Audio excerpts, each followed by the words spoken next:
নমস্কাৰ বন্ধুসকল, আজি আপোনালোকক দেখুৱাম পৃথিৱীৰ ভিতৰত আটাইতকৈ সৰু চৰাইটো, যাৰ নাম হৈছে হামিং বাৰ্ড। এই হামিং বাৰ্ডেনো কেনেকৈ ফুলৰ পৰা মৌ সংগ্ৰহ কৰে সেয়া আপোনালোকক দেখুৱাম।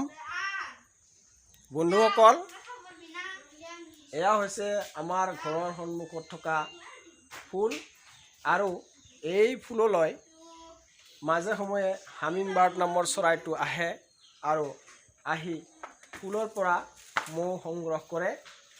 চাওক, এই হামিং বাৰ্ড নামৰ চৰাইটোৱে কেনেদৰে এই ফুলৰ পৰা মৌ সংগ্ৰহ কৰে সেয়া আপোনালোকক দেখুৱাম।